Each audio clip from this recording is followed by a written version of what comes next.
Terima kasih kepada Bang Faris yang sudah memberikan materi yang sangat luar biasa.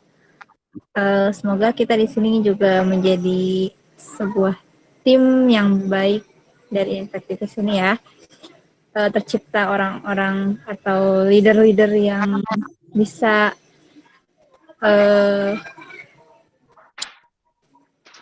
membuat tim yang solid gitu.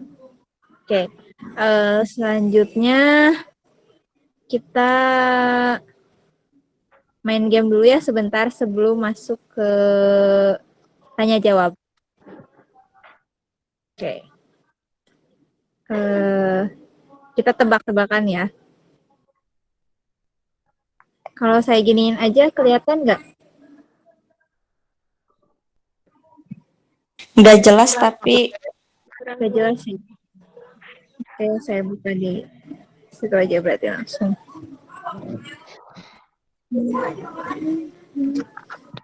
Ya, saya share screen.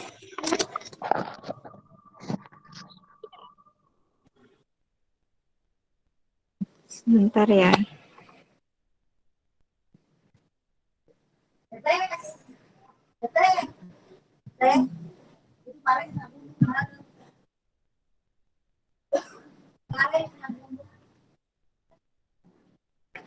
Sebentar. Oke.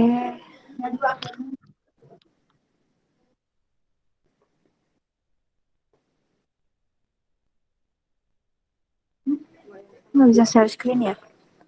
Aku bilangin aja deh. Sambil aneh jawab-jawab pertanyaan yang masuk ke Google Form boleh ya? Boleh, boleh. Oke, bismillahirrahmanirrahim. Ada yang kalau mau ada yang nanya langsung juga boleh ya, itu lebih prioritas. Misalkan izin bertanya gitu ya, langsung aja di chat. Nanti di open mic-nya, open ininya apa? Videonya. Oke, kalau belum ada di Google Form ada yang nanya apa yang membuat Kang Faris betah di GMT. Hehehe, apa yang membuat Kang Faris terpilih 2 periode? Terus teamwork seperti apa yang Kang Faris pilih di GMT? Masya Allah, banyak banget pertanyaannya. Diborong. Ya, pertama apa yang membuat Kang Faris betah di GMT? Oke, pertama aneh sering sampaikan bahwa aneh nggak harus di GMT ya untuk berkontribusi. Jadi aneh dalam artian nggak terlalu cinta-cinta amat itu sama GMT karena ininya aja itu, karena adanya GMT ya udah gitu kita jalan gitu.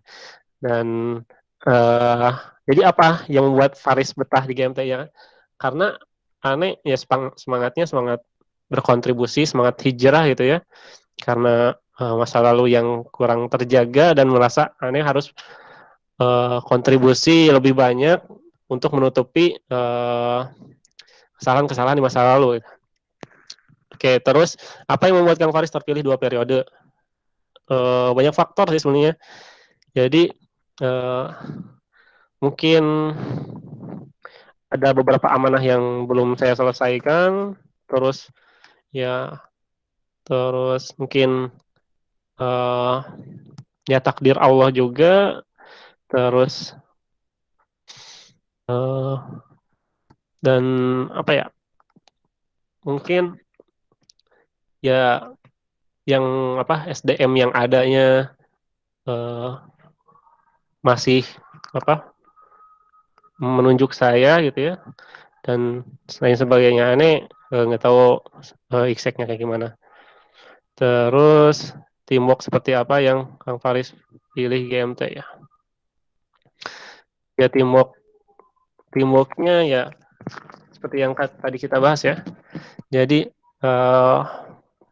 perlu adanya pembagian tugas yang jelas, alur koordinasi yang jelas, terus ada visi yang jelas, nilai-nilai yang ditanamkan, dan asas saling percaya. Oke. Teh Nurul kalau udah siap bilang aja ya. Terus bagaimana ini yang paling awal tuh yang mana sih? Yang atas atau yang bawah ya? Bagaimana pandangan Kak Faris mengenai ikhtilat campur baur antara laki-laki dan perempuan bahkan dalam satu organisasi? Ya ini mungkin aneh yang perlu jawab juga ya. Yang jelas ikhtilat ini menjadi eh, hal yang tidak diperbolehkan ya. Lawan jenis ya kalau bukan mahram tidak boleh bersentuhan. Namun dalam kataan ikhtilat ini berdekatan gitu ya. Nah, namun kita konteksisasi lagi dengan berbagai kondisi ya. Kalau kita ada uh, uzur syar'i ya insya Allah diperbolehkan itu. Contohnya katakan uh, umroh ya. Umroh di Mekah itu ikhtilat gak? Ikhtilat. Ikhwan dan akhwat uh, campur baur bahkan kadang desak-desakan kalau lagi penuh ya. Nah, tapi kan ada uzur. Mereka mau uh, apa? Ya umroh atau haji gitu. Jadi disesuaikan aja karena sesuai niat dan kita upayakan terhindar dari hal-hal yang diharamkan oleh Allah. Oke, makasih pertanyaannya. Terus kenapa repot-repot bikin komunitas kayak gini? Ya kembali itu karena purpose ya. Nah ini menjawab sama uh, ultimate dream kali ya. Ultimate dream, ultimate dream Kang Faris apa katanya? Ya salah satunya ya bermanfaat ya. Khairunas anfahum linnas itu menjadi motivasi salah satunya membuat komunitas seperti ini. Terus ya ultimate dreamnya ya pertama kita harus ya kalau berdasarkan ikigai gitu ya kita kenalin apa kita yang bagus di mana, what we are good at dan apa yang kita cintai dan apa yang kita bayar dan apa yang dibutuhkan dunia gitu ya. Ya dengan talenta saya ya insya Allah pengen berkontribusi di bidang teknologi itu ya di Tasikmalaya dan dengan network yang ada ya ingin membuat komunitas-komunitas yang bermanfaat dan melakukan pengembangan masyarakat itu dengan uh, kapasitas dan potensi skill dan pengetahuan yang saya miliki kayak gitu. Terus oke, jika jika belum memiliki talenta pada suatu bidang, apa bisa sepenuhnya berhasil dilakukan atau mempengaruhi hasil akhir yang tidak akan maksimal. Jika belum memiliki talenta, cari talentanya, belajar, asah, dan temukan ini. Apa bisa sepenuhnya berhasil dilakukan atau mempengaruhi hasil akhir yang tidak akan maksimal ini. Kamu harus yakin bahwa seorang itu punya atau memiliki talenta yang unik dan uh, skill atau uh, talenta itu bisa diasah itu bisa dipelajari. Hanya butuh meluangkan waktu untuk belajar aja sih. Terus bagaimana mitigasi turnover rate volunteer yang tinggi? Nah ini sama halnya di kita ya. Di Impactivis juga maupun di GMT. Sekarang tuh emang kevoluntiran itu apa ya? Ya orang-orang terpilih mungkin ya yang bisa bertahan. Dan mitigasinya ya kita apa ya? Doain terus kita kuatin komitmen, ingetin lagi visinya, terus tanamkan lagi nilai-nilainya dan dirangkul lagi. Karena ya turnover itu suatu apa ya, locus of control yang eksternal. Ya yang nggak bisa kita kontrol ya. Tapi ketika kita punya tim yang ada, yaitu kita perlu jaga tim tersebut. Oke, itu yang dari uh, Google Form. Oke, lanjut. Ya, terima kasih Bang Faris. Nah, selanjutnya kita main tebak-tebakan ya. Biar mencairkan suasana, udah pusing kali ya dari tadi mungkin ini karena nggak pada nyalain, beberapa nggak nyalain kamera, ada yang ngantuk-ngantuk mungkin, atau ada yang apa. Nah, sekarang kita tebak-tebakan. Nah, eh, kita tebak-tebakan tentang pahlawan-pahlawan di Indonesia. Sambil karena ini masih Agustus juga ya, masih suasana kemerdekaan. Nah, nih, yang pertama ya, ada yang tahu nggak ini siapa? Ini clue-nya, mereka ini adalah suami istri, pejuang pendidikan di Indonesia. Ayo, siapa dan apa, organisasi apa yang mereka dirikan? Ayo, siapa yang mau jawab? Udah ada yang jawab ke Nurul. Wah, pada pintar-pintar nih.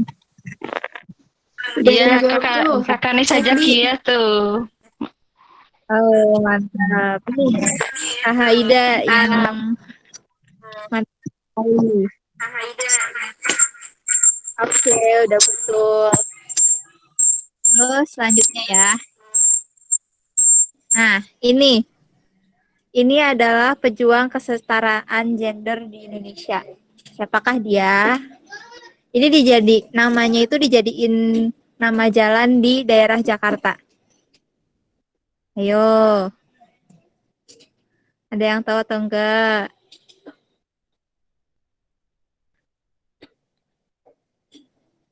Siapa?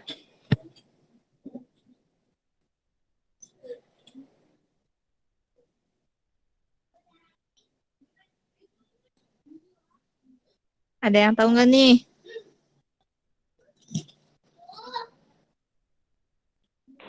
Jadi nama gedung juga loh, Kak, ya kan? Ayo, siapa yang bisa jawab? Ayo, nyontek-nyontek dikit lah.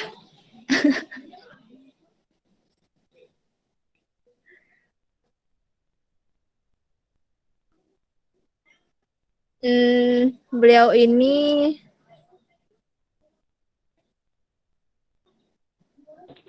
Wah, sudah ada yang betul, Kak.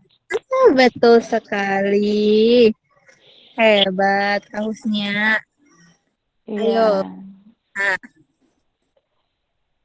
terus selanjutnya ada satu lagi nih. Ini mah orang asli Tasik, masa nggak tahu sih? Nih.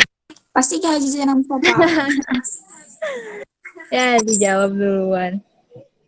Masa sih? Ini tokoh yang memperjuangkan kemerdekaan di Indonesia. Siapakah dia?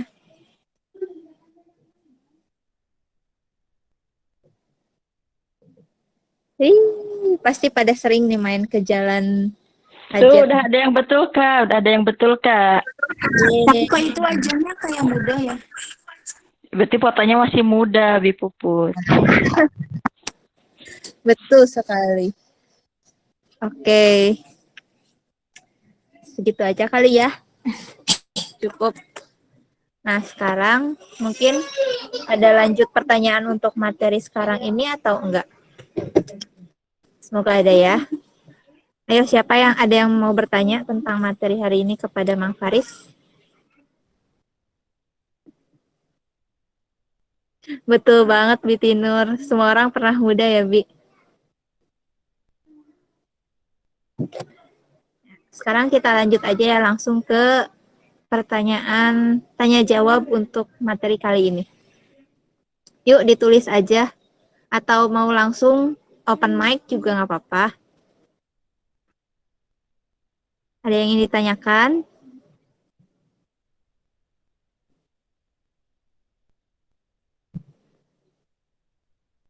Di Tinur ada yang ingin ditanyakan untuk materi kali ini?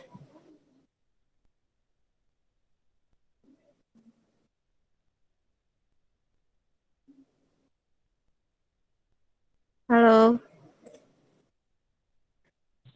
Kalau saya bertanya boleh nggak, Kak? Boleh banget. Siapa Teh Sani? Oke, bismillahirrahmanirrahim. Assalamualaikum warahmatullahi wabarakatuh. Waalaikumsalam warahmatullahi wabarakatuh. Iya, begini Kak, kan kita itu nanti mau bikin proyek tentang sesuai dengan purpose-nya masing-masing ya Kak. Nah, Iya. itu kan kita tuh belum kenal tuh satu sama lain Kak. Nah, gimana caranya?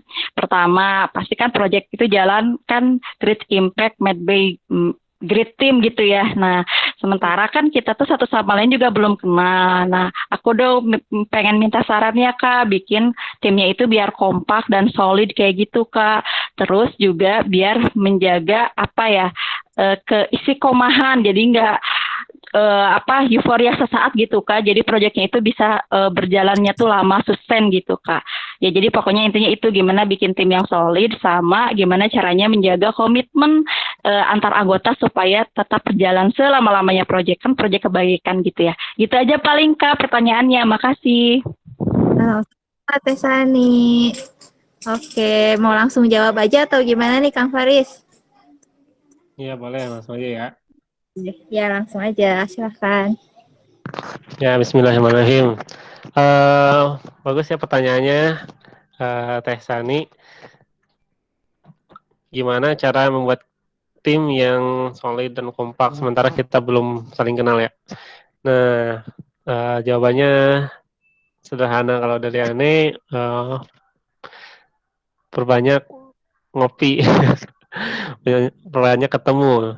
Jadi kalau pengen yang solid ya, pengen solid banget, karena entah itu ya, entah virtual meet atau entah kopi darat gitu ya, langsung ketemuan langsung. Jadi ketemuan itu ya kalau kalau kita chatting online aja itu kadang ada emosi-emosi yang tidak terwakilkan. Jadi kalau kita ketemu langsung tuh ya tetap bakalan terwakilkan itu langsung tersampaikan. Jadi disaranin nanti kalau udah terbentuk timnya boleh diagendain kalau yang sama-sama pada di Tasik untuk ketemuan di offline maupun online gitu ya. Jadi supaya kita tuh tahu kita tuh kerjasama sama siapa sih, kan itu ya tadi poinnya, ta'aruf itu kita harus kenal gitu dan kita harus percaya dengan siapa kita bekerja, dengan siapa kita mau berjalan itu, mau kemana kita, ya nanti bakalan kebayang gitu, bakal apa saja yang perlu kita persiapkan untuk menuju tujuan tersebut. Ya gitu paling bisa nih. Jadi banyak main, banyak ngaji, banyak manfaat gitu ya. Kalau dari Ustadz Hanan gitu. Tuh ya ayo ketemu Tinur ya. Terus biar komitmennya terjaga gitu Kak, kan suka ada yang euforia sesaat gitu Kak. Terus pada cabut-cabut aja di tengah jalan, nah itu biar stay gitu. Gimana Kak? Makasih Kak. Ya, terkait itu kembali ke komitmen ya. Jadi ketika kita seseorang memutuskan untuk walk out dari suatu project, suatu kelompok, suatu grup, suatu organisasi gitu ya. Ya berarti memang di sana dia udah tidak memprioritaskannya. Sederhananya seperti itu gitu ya. Jadi ya jadi kita perlu menguatkan reasoningnya dari awal itu supaya orang itu berkomitmen satu sama lain itu. Nah, jadi komitmen itu banyak faktor ya. Pertama dari ya tujuan dari visi itu ya, visinya sesuai nggak sama kita, proyek yang mau digarap itu sesuai nggak sama semua anggota itu ya, setuju, disepakati bareng-bareng dan berkomitmen bareng-bareng gitu ya. Dan biasanya uh, ini ya untuk mengikat atau memperkuat suatu komitmen itu sederhana apa enggak di antaranya ada beberapa faktor. Pertama ada kegiatan fisik gitu ya, fisik di sana ya ada bentukannya gitu, komitmen bentuk maneh atau si komitmen tuh naon sih gitu ya. Nah, biasanya kalau dalam perusahaan itu ada yang namanya MOU atau kontrak gitu ya. Nah, kira-kira reliable nggak dibikin kontrak gitu ya. Nah, terus yang kedua adalah materi. Jadi, kalau bisa, apa ya, maksudnya, bukan kalau bisa, jadi bikin seseorang atau tim kita itu terlibat secara materi. Gitu. Contohnya, ditraktirin, atau kita udunan apa gitu untuk projectnya, atau kalau nggak ada yang perlu dikeluarkan ya nggak apa-apa buat makan-makan gitu ya. Nah itu jadi ketika orang ngeluarin materi dia akan cenderung lebih komitmen gitu.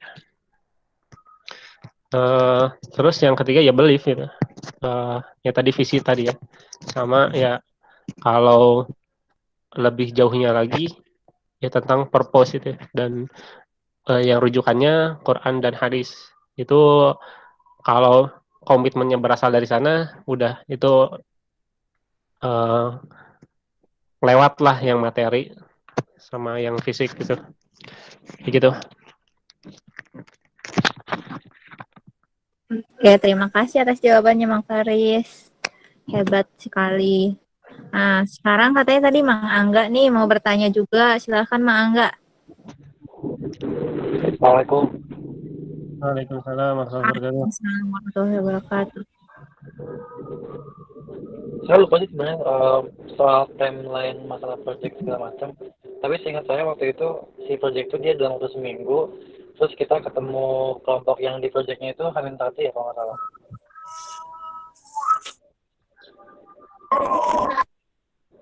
Cek. Iya. Jadi yang ditanyakan adalah Nah, jadi yang ditanyakan adalah ketika misalkan kita cuma ada waktu sehari, terus intinya harus ngerjain suatu project dalam waktu seminggu, dengan ya kan berarti tuntutannya kan kita harus impactful, terus project yang dilakukan adalah relevan dengan kebutuhan.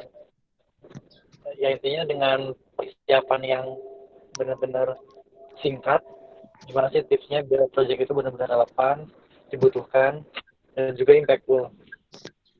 Gitu. Oke, siap.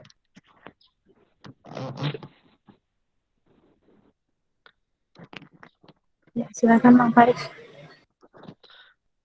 Ya, di sini insya Allah kita bakalan rilis kelompok-kelompoknya maksimal Senin ya. Insya Allah kita upayakan Ahad nanti besok kita bakalan rilis kelompok-kelompoknya. Dan nanti teman-teman silakan brainstorming project-projectnya mau bikin apa. Jadi di sana kita kasih timeline emang sepekan ya, sepekan di sana dalam artian kalian itu udah bulat gitu, mau bikin apa dan ngapainnya dan dampaknya apa gitu. Jadi di sana bisa dalam sepekan itu teman-teman bisa agendain untuk ketemu bareng online maupun offline gitu ya. Goalsnya apa? Goalsnya ya ngebikin impact ya. Impact di sana berdampak dari segi sosial atau tatanan masyarakat, atau enggak ya at least dia itu meaningful ya, dan nanti kita bakalan evaluasi juga kok ketika teman-teman mau ngajuin projectnya apa, nanti kita diskusiin juga, nanti kita juga advice ke expert, nanti bakalan ada expert sesuai bidang project yang ada, nanti dikasih feedback, kalau oke, jalan, nanti eksekusi gitu. Jadi bukan berarti sepekan ini tuh harus jadi outputnya ya, namun nice to have ketika teman-teman bisa selesai dalam sepekan ini gitu ya. Berarti sepekan ini tuh lebih ke maaf motong. Jadi Oke. berarti sepekan ini tuh lebih ke kita tuh bikin planning ya, bukan dalam artian udah dilakukan gitu.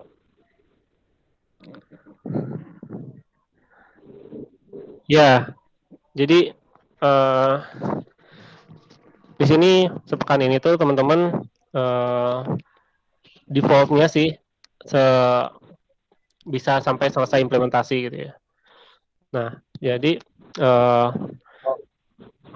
terus ketika emang projectnya cukup, yang didiskusikan itu cukup besar itu, nanti bisa outputnya itu dalam bentuk planning gitu ya, pembagian peran, rancangan dana dan lain sebagainya gitu ya. Oke. Kalau Itu gitu, sih. Mas Aris dan tim panitia, Kenapa? ya Mas Faris dan teman-teman panitia, harapannya sih gini, maksudnya saya nggak tahu, mungkin tiap orang punya pengalaman yang beda-beda. Tapi kalau misalnya dalam waktu yang singkat itu ternyata mungkin ada pengalaman dari panitia yang memungkinkan membuat project sampai implementasi dan dampaknya impactful, relevansi sama kebutuhan masyarakat, terus sustain juga ya. Karena mungkin dari suatu ciri project yang baik, dia sustain sesuai atau relevansi dengan kebutuhan masyarakat, atau mungkin dari dalam bahasa kita impactful, terus ya tadi yang saya bilang itu maksudnya biasanya kan perlu ada persiapan ya, mungkin kayak kalau saya mungkin dulu kalau bikin project kita bikin analisis sosial dulu, itu pun kayak waktunya lama banget gitu. Nah maksudnya kalau ternyata memang ini bisa disederhanakan, bisa dikerucutkan dalam waktu timeline yang sesingkat-singkatnya, mungkin saya minta bantuan ke panitia buat satu, minta guideline-nya gitu, guideline dalam pembuatan project. Terus yang kedua, mungkin saya udah nanya juga sih ke Mas Ujang, ke selebgram saya gitu, tentang apakah sudah ada assessment tentang kebutuhan nanti sendiri, misalkan dari panitia ternyata sudah buat suatu analisis atau suatu base data gitu, yang mana kita tahu oh ternyata ada daerah ini dia perlu ini segala macam. Nah ternyata misalkan saya base-nya lingkungan, oh saya ada nih ide yang relevan sama ini. Jadi nanti mungkin kita dalam waktu seminggu ini bisa survei atau kunjungan, kita bisa assessment ke masyarakat tentang apa yang mereka butuhkan, dan ternyata kita bisa bisa combine itu kan lebih enak ya, ketimbang mungkin daripada nanti hari kita berkenalan virtual or offline atau kopi darat, terus seminggu kemudian akhirnya kita harus membuat satu sampaian implementasi. Saya takut saya punya pengalaman pas dulu zaman organisasi, saya punya pengalaman akhirnya punya kegiatan tuh kayak ulang tahun, jadi rame-rame terus apa namanya ya, bikin kegiatan rame-rame, tepuk tangan, habis itu tidur orang. Kayak masalah tuh nggak dapat apa-apa. Saya ngomong kayak gitu, itu kayak pengalaman jelek banget sih dulu. Saya nggak mau kalau di usia kayak gini sampai ngulangin kesalahan yang sama kayak gitu. Jadi intinya mungkin hal tadi bisa dipertimbangkan. Siap. Makasih ya masukannya dari Kang Angga. Jadi sebenarnya kami sempat kepikiran dulu juga kayak gitu. Cuman kita pada dasarnya nggak pengen ngebatasin kreativitas teman-teman ya. Jadi takutnya ketika kita ngasih objek langsung ya nanti terbatas gitu ya. Jadi Untuk awal-awal teman-teman silakan brainstorming dulu aja dari hasil diskusi teman-teman. Nah, nanti kita ada expert nih, ada expert yang mana ya dia tokoh dalam bidang lingkungan, misalkan si A atau si B yang tokoh dalam bidang teknologi dan si C dan sebagainya. Kita nanti teman-teman bisa konsul ke para expert gitu ya. Dan nanti kita kasihin draft hasil brainstorming teman-teman gitu ya. Ya, nanti dari sisi para expert bisa kasih advice-nya ke teman-teman yang bisa dipertimbangkan gitu. Jadi kayak gitu terkait decision-nya, project apa yang mau digarap itu kembali ke teman-teman sebenarnya. Cuman kita kasih advice dan ngasih feedback juga mana yang lebih layak atau yang belum kayak gitu. Kayak gitu sih. Jadi insya Allah kita segera infokan terkait timeline dan requirement-nya dan segala halnya besok ya. Insya Allah ada jadwal pertemuan lagi besok terkait project-nya. Ya, begitu. Oh, kalau gitu terakhir gini deh. Berarti kalau gitu ini aja, saya minta ada ini nggak format khusus yang dimana nanti dia akan ada suatu format, misalkan suatu selebaran. Di situ nanti kita bakal tiap kelompok tuh atau tiap batch mereka tinggal ngisi aja gitu. Misalkan nama projectnya apa, terus timeline project, terus studio project, segala Ya, macam. Nah, ini ada. ketika kita presentasi ke expert nanti bakal sesuai sama semuanya formatnya baku gitu. Iya, ada. Nanti Kalau gitu, bakalan kita kasih formatnya. oke, Siap. terima kasih. Sama-sama. Sudah ya, sudah terjawab Kak Angga. Karena waktunya juga sudah masuk waktu zuhur. Ya, sama-sama Teh Nisa. Sekarang mungkin kita sudahi saja. Sudah cukup kan, Mang Paris? Cukup ya? Oke, kita tutup pertemuan kali ini. Oh, terima kasih untuk semua teman-teman yang sudah hadir. Mari kita tutup pertemuan kali ini dengan bacaan Alhamdulillah bersama-sama. Alhamdulillahirrahmanirrahim. Lalu kita beristighfar sebanyak-banyaknya. Dan kita tutup dengan doa majlis. Subhanakallahumma bihamdika. Terima kasih semua teman-teman atas kehadirannya. Wassalamualaikum warahmatullahi wabarakatuh. Waalaikumsalam warahmatullahi wabarakatuh.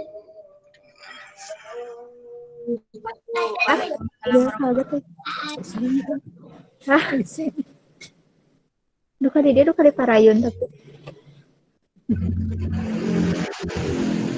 Silahkan kalau mau live.